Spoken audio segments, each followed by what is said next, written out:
Thank you so much. Hello, everyone. Good morning, good afternoon. I know everyone's joining in from different time zones.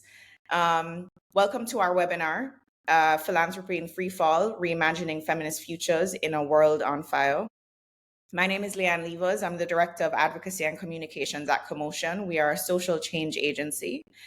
And I'll be moderating today's discussion amongst this amazing group of women that we have, who I will introduce shortly, or who will introduce themselves shortly.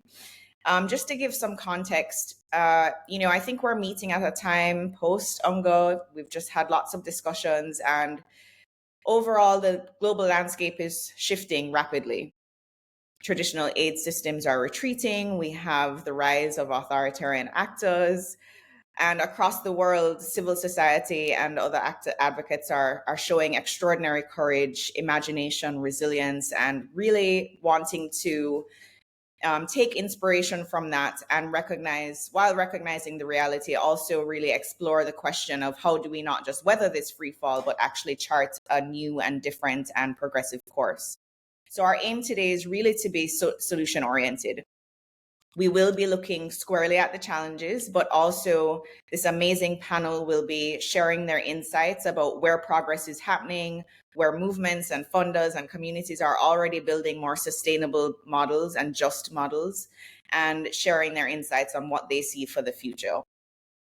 So this will be a conversation, not just a panel. We'll hear reflections from our speakers, but we also want to capture your voices in the chat. So please feel free to share your comments and questions as they come up. We will have a little question and answer session. And so we'll be able to have our panelists answer some of those questions for you. And so I'm delighted, incredibly honored to have three remarkable individuals joining us whose leadership has actually shaped the way we think about global change, systems change, philanthropy, and funding more broadly. We have Latanya Mapp, Kavita Ramdas, and Melanie Hui. I'm going to allow them to introduce themselves because they'll do a far better job than I will. So Latanya, actually Kavita and Melanie, could you go, and then Latanya, I'll ask you to end, and also just to provide some more context setting for the conversation before we dive into some questions. So Kavita, would you like to go first? Of course. Salam namaste, everyone. And my name is Kavita Nandini Ramdas. I'm based in New York City. I'm originally from India. I've spent much of my life living and working within the United States, but on global issues. And I consider myself a feminist activist and an advocate for justice and equality on issues of human rights all across the world. So I'm really happy to join you here from my home in Inwood, New York, which is Lenape indigenous land. Thank you very much. Shall I turn it to Melanie? Thanks, Kavita. Really great to be on this webinar. Thanks, Latanya, for inviting me to it. I lead Luminate, which is a global philanthropy.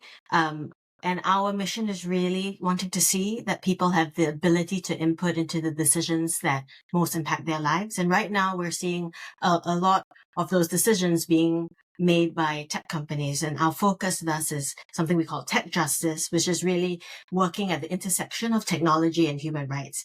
I am based in London recently, but originally from Singapore. Thank you, Melanie. And Latanya, if you want to introduce yourself, but also give some context, as this was kind of your brainchild. This was an issue that you wanted to bring to a wider group. So really excited to have you leading. Yeah, thank you so much. And sorry for the tech issues. I'm not sure. I'm in Chicago in a new place, so I'm trying to figure it all out myself. And so, for those of you that don't know me, I'm Latanya Mapp. I am right now doing a whole lot of things. I think Leanne and the team put me as a philanthropic strategist. I'll take that. A feminist funder, on tons of board, including Luminate, Chanel, Management Sciences for Health, and so many others. And I hope to be able to continue to play a role in what I think we're living through right now. This is like a profound moment of reckoning. And I've been thinking about my entire career in global development and social justice and the landscape that's taking this huge shift right now. Our systems are strained. We're being, we're really seeing rights being rolled back in important ways.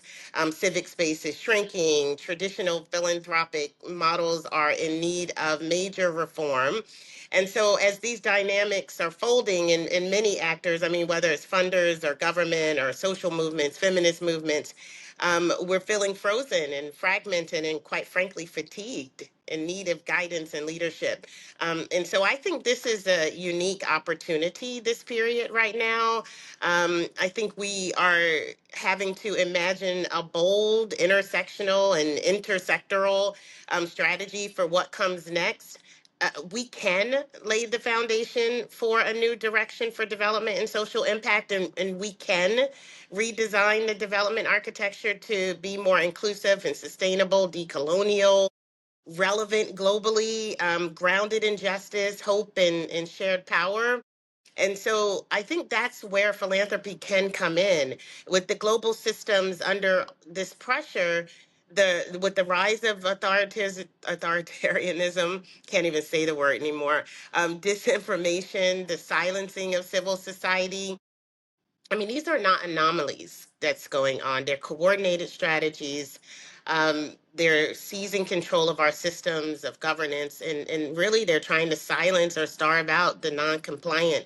And so I think at the same time, we, the group that's here today, all of us on the phone, have to harness the bold energy that we're seeing from youth-led movements, the feminist funding collectives, what we're calling cultural regeneration and the impact economy advocates. We've got to harness this energy, not in silos, but through a collective strategic response that can reimagine the future of social impact. And that's why I wanted to have this conversation today with these brilliant women. We just finished UNGA. I missed it this year, which is probably why I look so relaxed. But we've seen gender funding even before this year, right, going down. I wrote my book in 2023 and it was dismal then. It's not gotten any better, unfortunately. And now we're seeing like bold attacks on philanthropy, right? And some people are, of course, I think, making moves with their funding. And we could talk about that. But then there's also, I think, this self censorship that I keep hearing about, where people feel like they have to somehow, be silent in the presence of growing authoritarianism.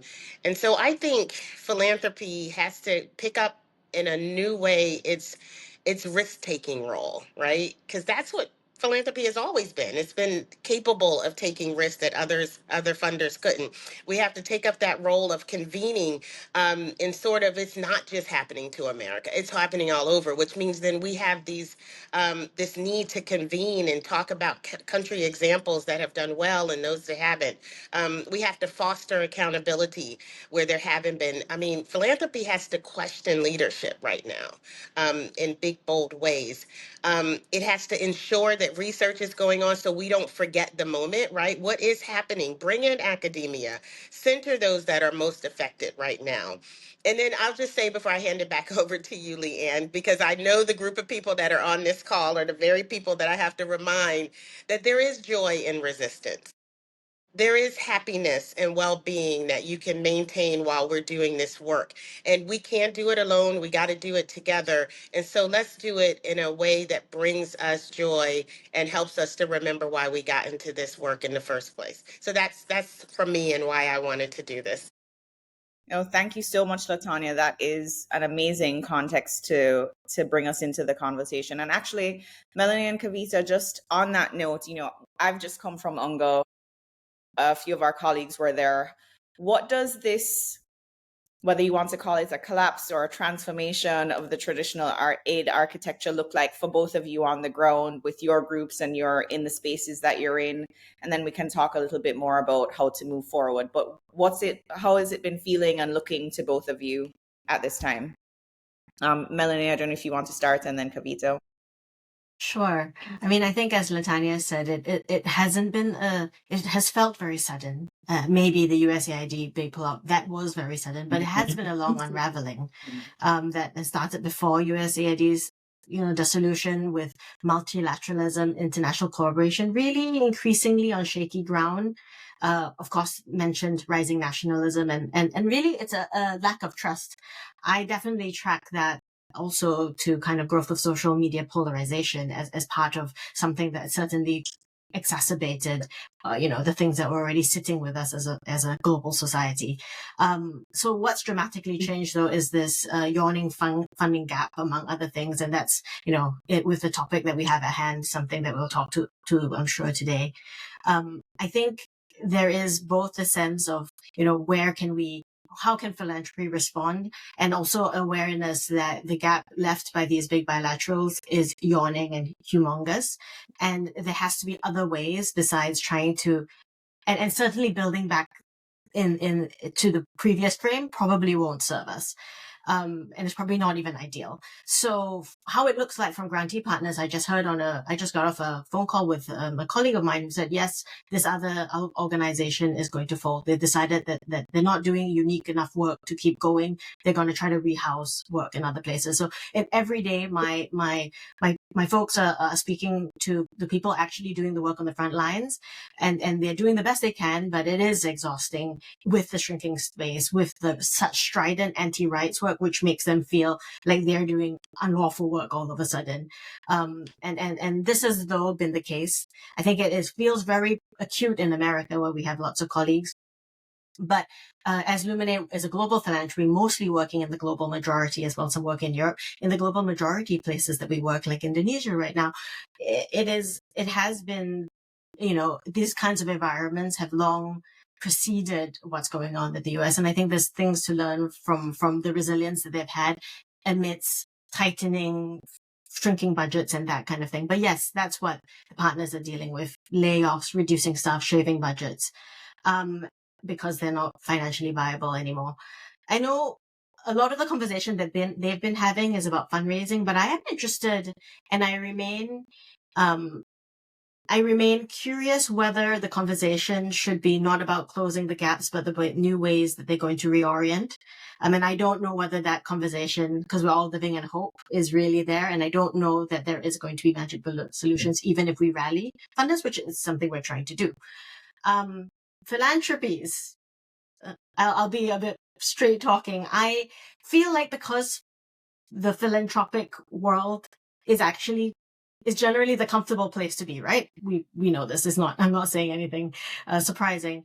I don't see that philanthropy is dramatically reshifting from what I see, despite the environment. I think we've had the very dramatic, the Gates spend down announcement is probably one of the more dramatic announcements. And we've seen increased payouts by a few great leaders in the space, like MacArthur or Freedom Together. And the rest of us have done a lot of things around rapid response mechanisms in the immediate aftermath, cushioning essentially immediate impacts. But, there hasn't been that radical, from what I'm seeing, movement. But in UNGA last week, I did feel like there was a lot more conversation that is not just talking about collaboration, but actually like, let's lean in and actually come up with things in groups and everything. And there is a bit more of a hands-on thing. But I think philanthropy often is, despite the risk-taking role that it could play, that Latanya said, it doesn't feel particularly nimble at the best of times. And this is the moment where we have to be. So I think that's my rallying about kind of where we could go. Thank you, Melanie. And Kavita, I think both Melanie and Latanya have touched on this idea of, well, one, the idea of censorship that we've seen. I think I particularly noticed that at UNGA, and I see a few people in the chat, Pradney and so on, mentioning that level of censorship, but also the level of courageousness and bravery that we've seen throughout this period. And having worked in a global space, perhaps you wanted to share a little bit about what you've seen, but also the kind of bravery that you've seen in other spaces and what lessons philanthropy can draw in the US and globally in moving forward. Well, thank you so much. And I think both what Melanie has said and what Latanya began with is part of the reason I was so eager to be a part of this conversation. I thought three things that really struck me about last week.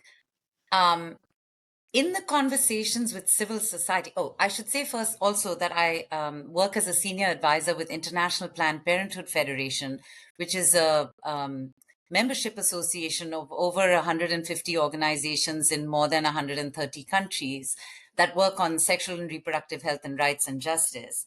And in April, IPPF estimated that 8.6 million people would be denied access to essential reproductive health and sexual rights services as a result of the Trump administration's decisions and actions to cut off access to resources. Since then, we've also heard from member associations that their jobs have been terminated, much of what Melanie just said. Projects shut down, essential supplies held up. The supply pipeline for basic things like contraception has become something of a nightmare, really. There are literally millions of dollars worth of contraceptives sitting in a warehouse in Brussels, for example, right now, that are that first the Trump administration announced they had burnt down, incinerated. And now actually we find out from the Belgians that no, actually to do burning down in Brussels, you actually have to talk to us first. So it hasn't happened, but they're actually sitting there. And foundations like Gates, for example, have offered to buy them to make those available to countries that desperately need access to contraceptions. I give that as an example just to say that there are, as Melanie pointed out, very practical on the ground implications for these decisions. But I want to talk about something that I noticed at UNGA, which was that weirdly enough, perhaps for the first time, and last night I was having dinner with a friend of mine who works at UNDP, and she said she noticed the same thing from inside the UN. So here are the two of us sort of noticing two different things. She said for the first time this year, she felt that in the civil society side spaces, that are meetings that are around UNGA, whether it's the CGIs or whether it's, the accelerator for girls for changing gender norms, or whether it's the meeting that Plowshares and Mary Robinson announced on a new leadership for women in security. There was more angst and more self-censorship, ironically, in the civil society spaces than there was at UNGA, because she said for the first time, every nation, with the exception of the expected few, stood up and spoke about Gaza. Clearly, unequivocally, clear sense, walked out when Netanyahu was invited to make his speech. She said there was something different also about what was happening inside African countries, for example. She said health ministers went up to her and said, this is our moment. We have not invested in health. Health is less than 3% of our budgets. Now that these countries are cutting foreign aid, it is our opportunity to make the case inside our governments, who have often just leaned on the fact that they could get foreign aid from other places, to actually shift their priorities in terms of what they invest in for our people in our communities. I think this is an opportunity for us to think radically differently about the aid infrastructure to begin with. It was a leftover of colonial times. It was a way, quite frankly, to make those of us who grew up in formerly colonized countries dependent on the assistance that came from former colonies and colonizing powers. And it was a way for, I think, sorry, this is New York City. We've got things flying overhead. And I think it was a way for us to actually stop a sense of our own responsibility to our own citizens. So yes, while I certainly agree that there's a real price that is being paid, and unfortunately it's being paid by the most vulnerable, women and children, disproportionately, for the current cuts in aid. What I think this is showing us is that some interesting things are really beginning to shift, both about who feels free to speak in global governance context.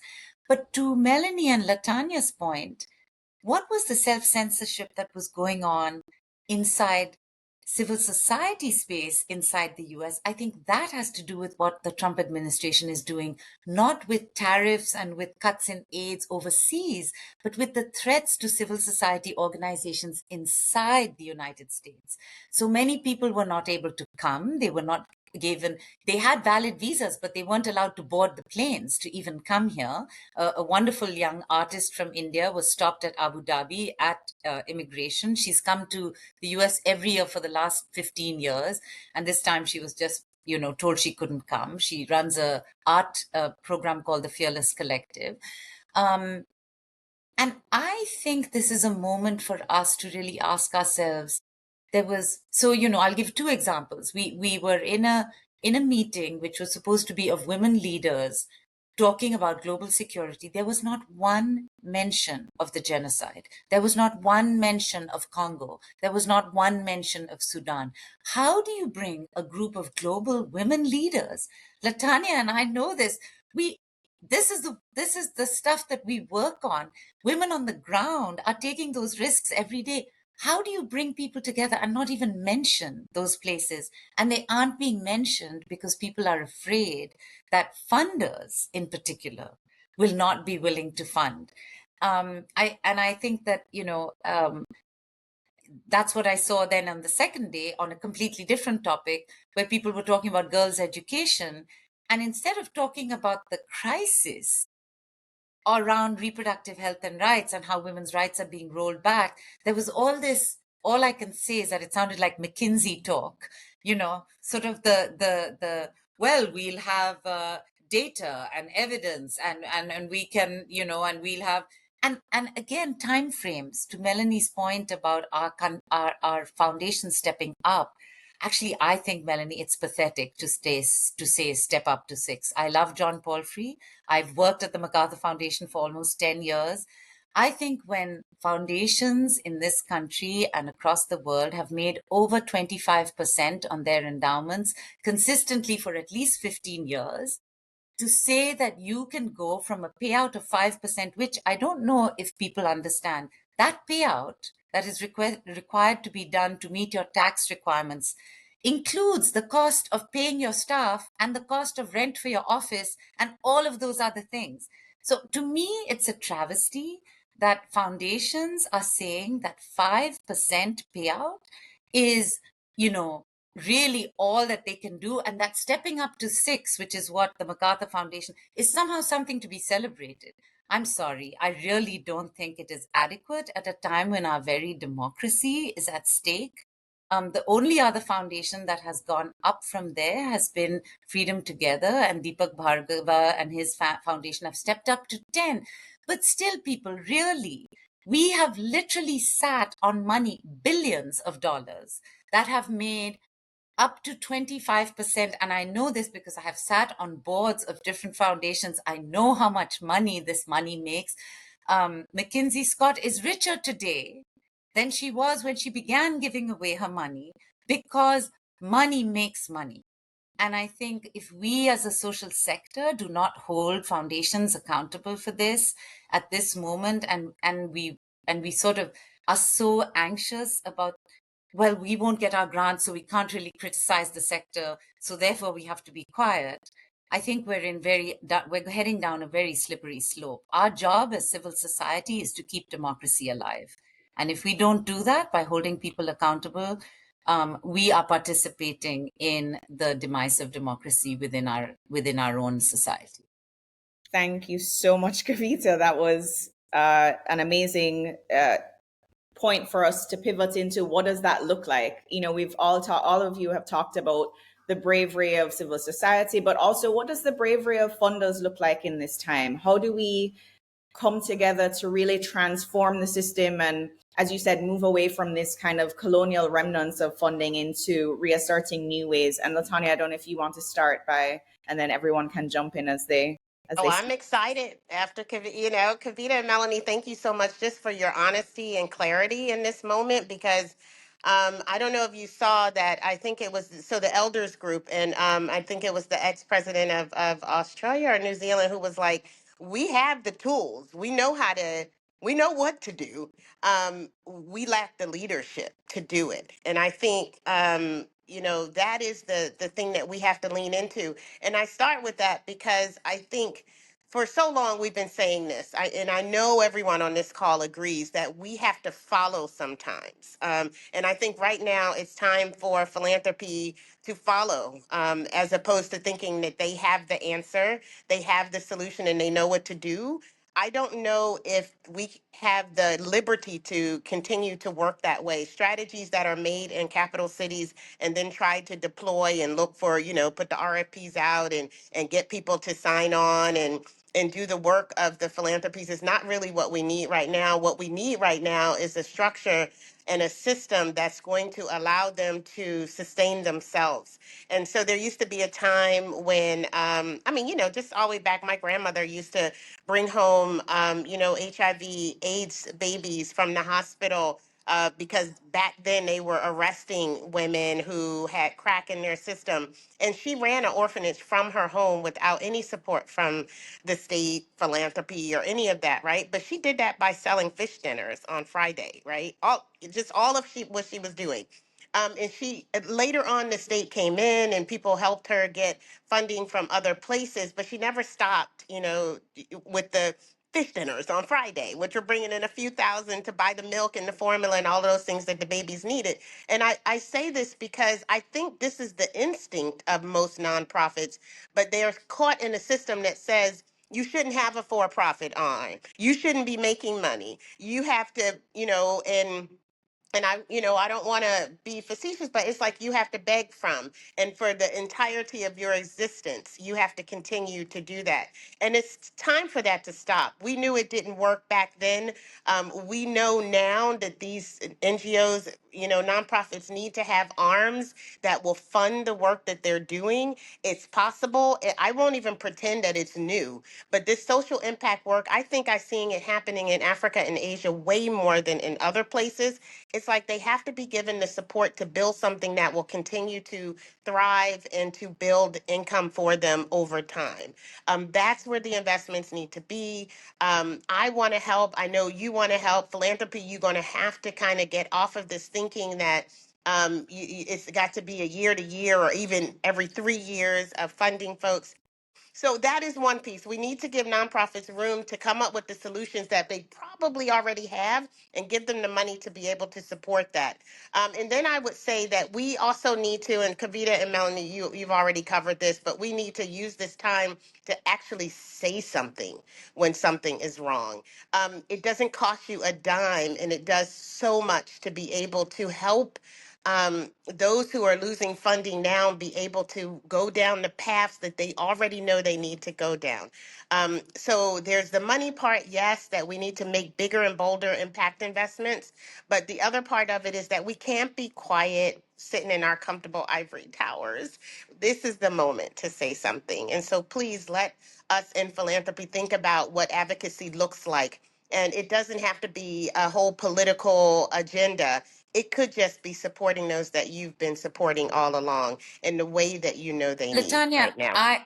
I want to give you an example of something just today that I heard. I mentioned it to Leanne that I felt was an example of that. So as you know, over the weekend, the Trump administration has revealed, or the reporting from the New York Times revealed, that the Trump administration is going after the Open Society foundations. Yes. Yeah. And I just heard a very interesting interview with Binaifa Naorji, because, a few weeks before this, both the Trump administration and Israel put a number of Palestinian rights organizations, including Al-Haq, which is a human rights organization that documents human rights violations against Palestinian communities, on a list of what they are calling terrorist organizations.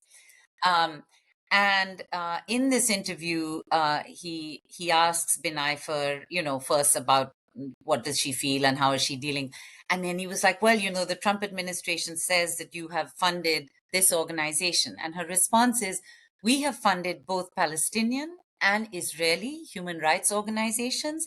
We are proud of our support for those organizations. Those organizations have committed no crime. They are supporting and defending human rights in both of the different societies where they live and work in.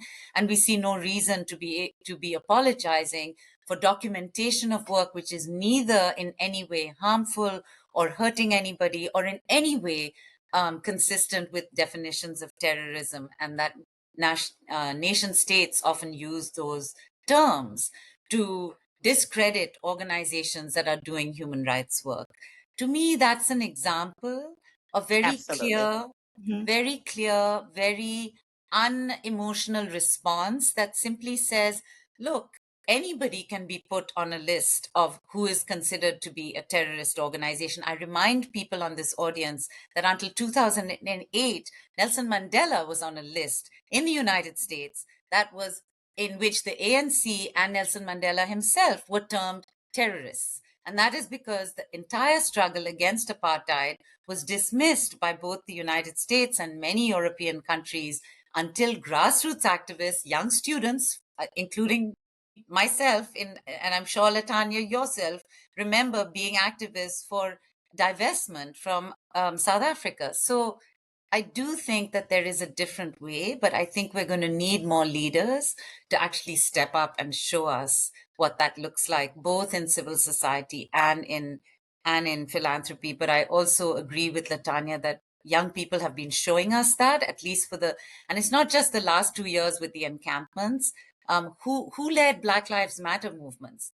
I mean, high school kids were organizing those protests after George Floyd.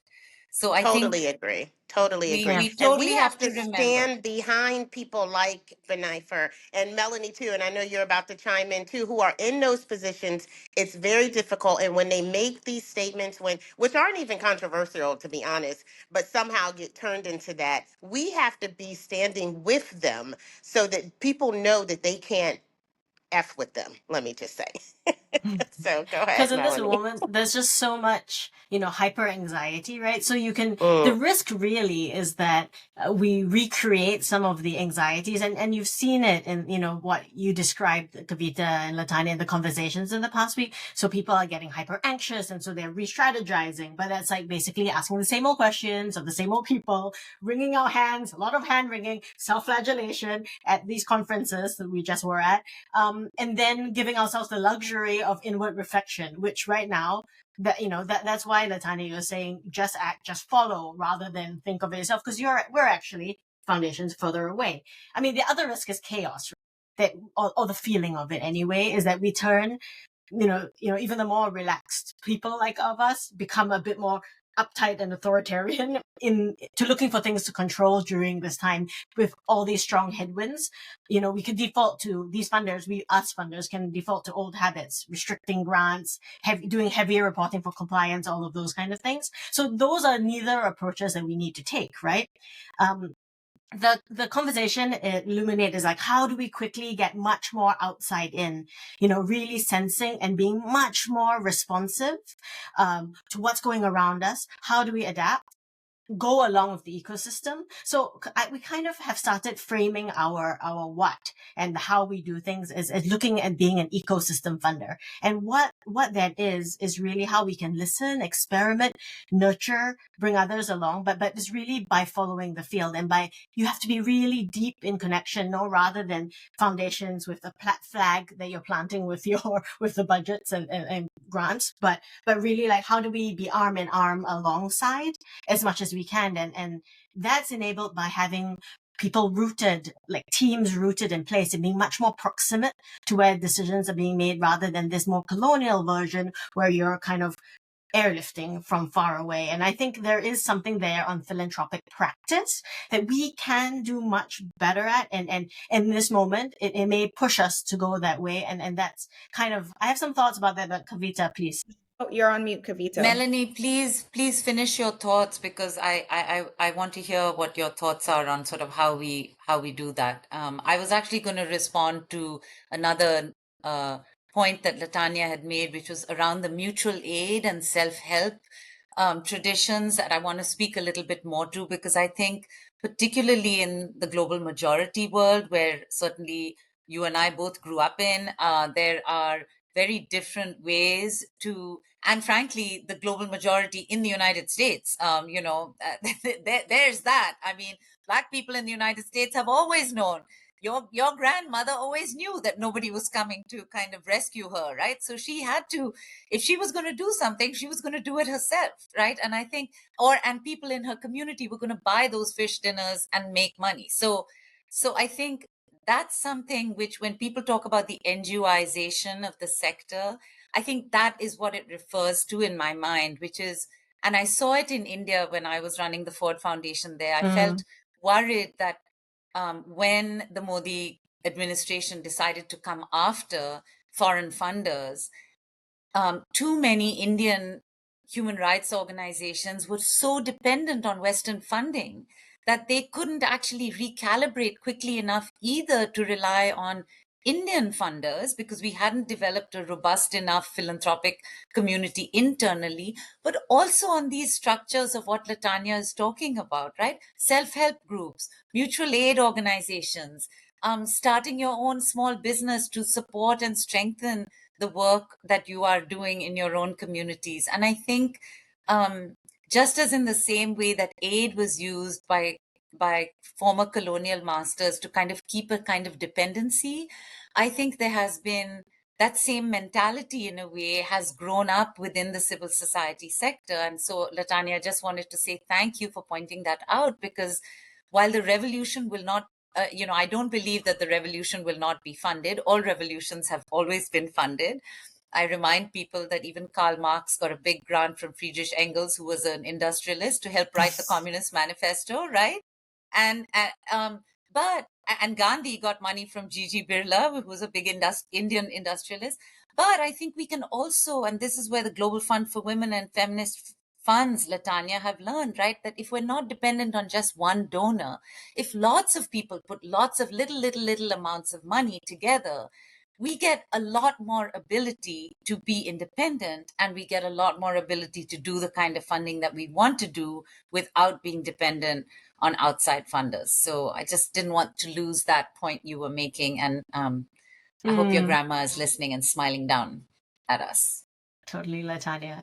That sounds exactly like the beginning of where we started with the title of this about feminist philanthropy, because I think in my mind, Kavita, what you described really is not the might is right, big single donor intent in the world, but a much more rooted in connection and community, focused on learning and healing, not division, but also resilience, tenacity, and spikiness. I'm also into the spikiness of it without being kind of flighty. And to me, in a way, that's describing a kind of like feminist lens of strength and a feminist take on philanthropy. And it includes all the slightly boring things about that Latanya said about, multi-year unrestricted, all these basic things that one shouldn't need to say anymore, investing beyond the grant and that kind of thing. But this is the kind of good practice about rooting, really feeling rooted in community and not this from above kind of way of thinking about philanthropy. That even for those of us who do have corpuses that come from a certain place, what can we learn and bring to that?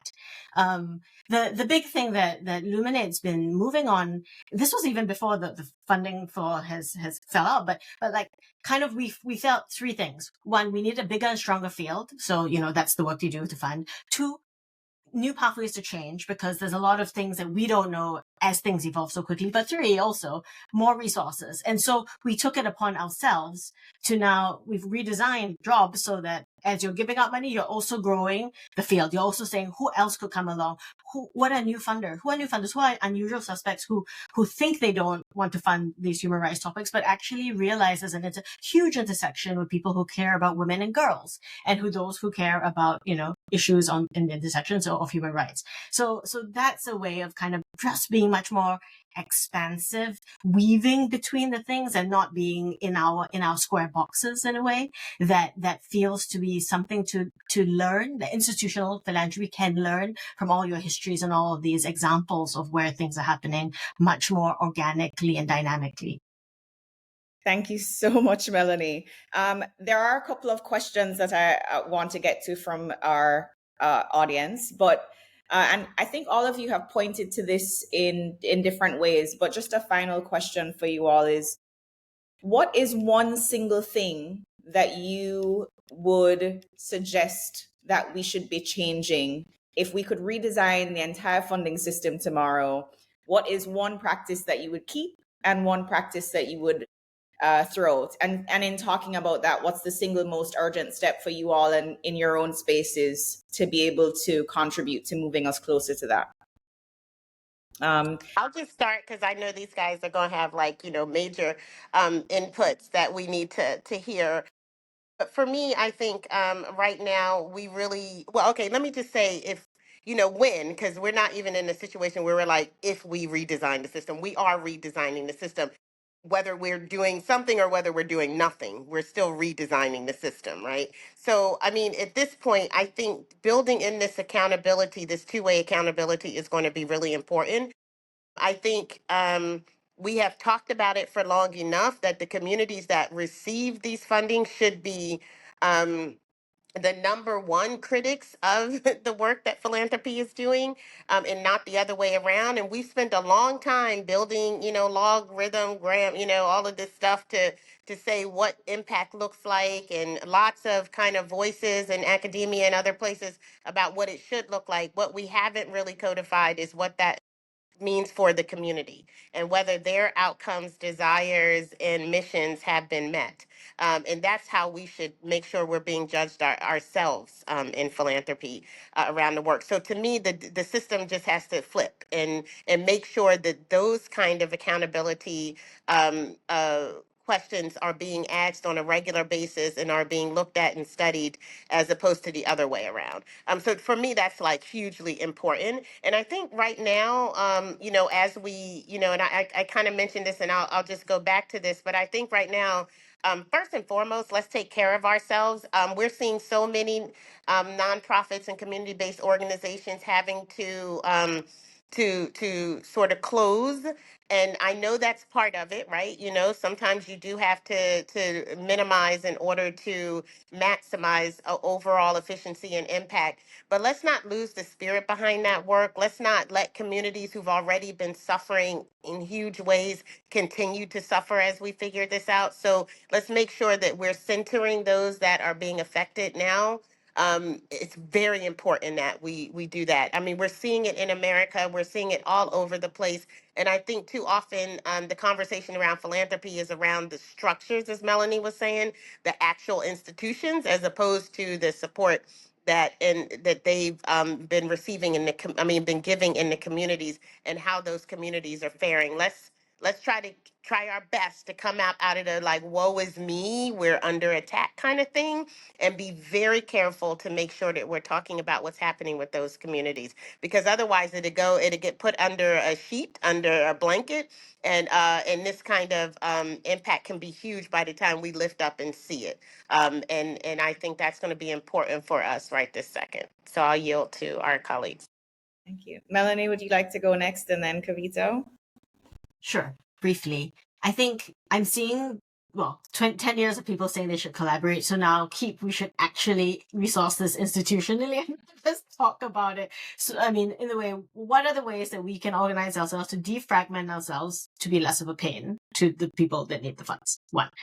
Throw out, I think that right now we're doing a lot of utilitarian, or there's been a movement towards a bit of utilitarian, what can be counted counts, kind of things. And that means a lot of rights-based stuff, systems change work, which is not immediately countable, doesn't seem as worth or accountable to do that kind of thing. I think we need to really question that premise, because a lot of the things that we've seen, the rise of authoritarian and those things, are not about counting vaccinations, right? There's a lot of underlying deep-rooted things that need to be funded and supported, and you can only do that robustly, even if you cannot tick the box at the end of the day of what has my money bought. And I think there is something there about risk capital too, about being willing, because the world is evolving. So we'll probably, so quickly, we probably will need to fund things that are untested, that are small organizations. People want to become, have practices that we have not funded before. So there is something there about, the kinds of things we think are fundable, as something to throw out. And then the steps to take. I am leery because I've worked in lots of different kind of funding contexts now, kind of accidentally being in philanthropy, but I'm leery of orthodoxies. So I would suggest it's more of a mindset. So there's a learn and change and improve our practice mindset that I think, as foundations, we can first start taking. So my thing is, if there's any internal or grantee facing process, like as a learning framework or whatever, that doesn't provide identifiable year-on-year learning and improvement, it probably means it's poor practice and we should throw it out because it's just creating work for people. Let's just kind of focus on what we, improve ourselves, but not make it a whole process put an intellectual structure beyond just making an excuse not to do the work, which is funding. I'm very worried about time and that people won't have a chance to ask questions. So why don't I wait and you folks take some questions from the floor, and I'll get a chance to add something while we're responding. Sure. I think we'll be able to answer these questions fairly quickly, actually. So Okay. Pradnya has asked a question for funders. Will you help to challenge the overhead myth? Melanie, do you want to Such an take that important question. Such an important question. And I don't know if Melanie wants to respond to that. But, Ford tried to do that with the BUILD program.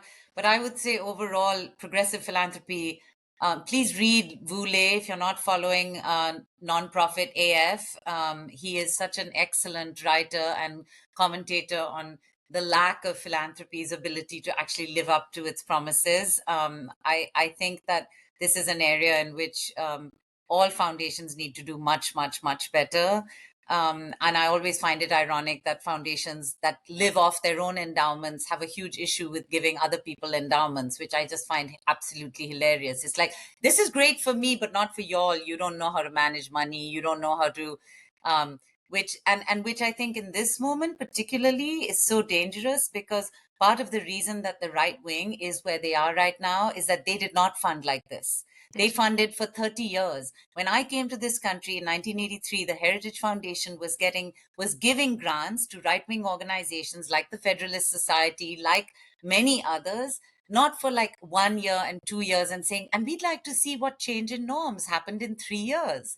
No, they were giving grants for like 10 years and continuing to support those organizations. So if we want to see that kind of radical change, foundations have to do much better. Plus one. Definitely plus one. And I will say that it is not, and I think you mentioned this earlier, Kavita, but it is not so uh, far to look for people that are doing this. I mean, the Black Feminist Fund stepped on the scene with 7-year funds, right? And they're trying to do, I think now they may be doing 10-year funds, like Kavita mentioned. So, I mean, there are some bold things happening out there. And if you need the comfort of a group to do it, then look at the feminist funding world. We just had the conference, the biannual conference in DC.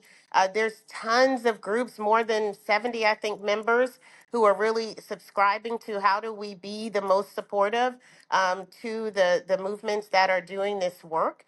How do we be better partners, and how do we do it together? So there is work happening. We don't have to act like this is just a crazy question. These are things that are happening, and these are, I think, easy fixes. If I'm trying to take what Melanie is saying, these are boring, easy fixes. Just do them. Just do them. I mean, and if you were less worried about tax write-offs, you could create LLC mechanisms which could fund, unfund, otherwise things that can't get FPCE status in the US. Sorry, boring stuff, but like fund groups that, like individuals, you could do that. Yeah, and also that's what feminist funds are. I mean, this whole business about, oh no, well, we don't want to go through intermediaries. I mean, this is bogus. The whole notion that people who happen to be sitting on large amounts of money because they made a huge amount of money within the existing capitalist system, which needs seriously to be upended, are somehow better suited to make decisions about the rest of the world and how to make social change than feminist funders who are trying to collectively resource and mobilize movements, is also, I think, really problematic. I also sit on the board of Global Green Grants Fund, which is an extraordinary fund supporting grassroots climate activists and environmental activists all over the world, the majority of whom, by the way, are women and girls. And I think if we don't actually see that the crisis in front of us is not a crisis in which you're going to be, in 10 years from now, we may not have a world. This is the piece that I'm just kind of like, wait, do progressive funders kind of understand this? Do they understand that sitting on your resources for the next 10 years is not really helpful? On this, I'll also recommend the Stupsky Foundation and Glenn Gallage, who has been doing really excellent writing on LinkedIn and other places about why the spend down and doing it now and doing it soon is so important. So yeah, I really hope we take this to heart. Thank you so much. There's a really great question here that I'd love to ask, particularly since we only have 5 minutes. So I think it's a good question to end on. This is from Zaire. What are some ways the younger generation can help to foster intergenerational learning to set us up for leading in these spaces?